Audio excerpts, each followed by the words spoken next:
લક્ષ્ય ન્યૂઝ, એક નજર, એક લક્ષ્ય. જાફરાબાદના નાગેશ્રી ગામે વન્ય હિંસક પ્રાણીઓનો વધારો જોવા મળતા ગ્રામજનો પરેશાન. સિંહ અને દીપડાઓનો વધારો આતંક જોવા મળી રહ્યો છે. સિંહ અને દીપડાઓએ અવારનવાર માનવભક્ષી પણ બન્યા છે. એવા કિસ્સાઓ નાગેશ્રીમાં ઘણીવાર બની ચૂક્યા છે. દીપડાઓ અવારનવાર માનવ ઈજા પહોંચાડે છે. બાળકોને ભણવા જવા માટેનો ખૂબ જ મુશ્કેલ થઈ રહી છે. નાગેશ્રી વાડી વિસ્તારમાં અંદાજે 1500 જણા લોકો કાયમી માટે વસવાટ કરે છે. લોકોની એવી માંગ છે કે દીપડાઓ અને સિંહોને પાંજરે પૂરી જંગલ વિસ્તારમાં લઈ જવામાં આવે. લોકોને હંમેશા માટે વાડી વિસ્તારમાં કાયમી માટે કામ કરવા જવાનું હોય છે અને અવારનવાર ગામ તરફ જવા માટે જવાનું હોય છે. એના માટે છે કે દીપડા પકડી જાય તો કાયમી માટે ખેડૂતોને ભય દૂર થઈ જાય. તેમાં રાતના સમયે નીકળવા માટે ખેડૂતોને તો કાળના મુખમાંથી પસાર થવા જેવું લાગે છે.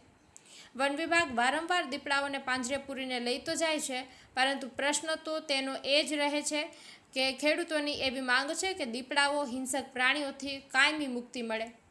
નાગેશ્રીમાં બાગાયત ખેતી ઘણી છે અને બાળકોને ભણવા જવા માટે પણ કાયમી ભય રહે છે.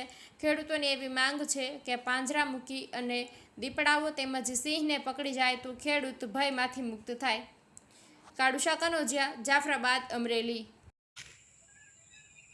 હું જાફરાબાદ તાલુકાના નાગેશ્રી ગામનો રહેવાસી. મારું નામ સામત બોઘાભાઈ સોલંકી. કે નાગેશ્રીમાં અલગ અલગ વાડી વિસ્તારમાં ઘણા લોકો વસવાટ કરે છે. જૂના પાદર વિસ્તાર છે, કપાણ વિસ્તાર છે, ઘણા બધા વિસ્તારો એવા છે કે ત્યાં નાનો વર્ગ બધો વાડીઓમાં નિવાસ કરે છે અને દીપડાના ત્રાસથી ખૂબ બધા ત્રાસી ગયા છે. ત્યારે અગાઉના સમયમાં અમારે એક દીકરીનો પણ ભોગ લીધો હતો. ઘણા બધા લોકોને ઈજા પહોંચાડેલી છે. એવામાં ગઈ 17 તારીખે મારો કૂતરાનો ભોગ લીધો છે. 18 તારીખે ભૂપતભાઈ પરમારની વાસળીનો ભોગ લીધો છે. અને જે અમારી વાડી વિસ્તારમાંથી આ નાના નાના ભૂલકા 3-4 કિલોમીટર કાયમિક માટે હાલીને આવે છે અને એ જંગલ વિસ્તાર આવે છે અને એમાં દીપડાના રહેણાંક વિસ્તાર છે. તો આગળના સમયમાં આ ભૂલકા કોઈ દીપડાનો ભોગ ન બને એટલા માટે વન વિભાગ, આરએફઓ તથા સરકારશ્રીને મારી 2 હાથ જોડીને વિનંતી કે અમારા વિસ્તારમાંથી દીપડા પકડી જાય અને પકડી ગયા પછી ફરીવાર અમારા ઇલાકામાં ન છોડે એવી મારી 2 હાથ જોડીને પ્રાર્થના છે.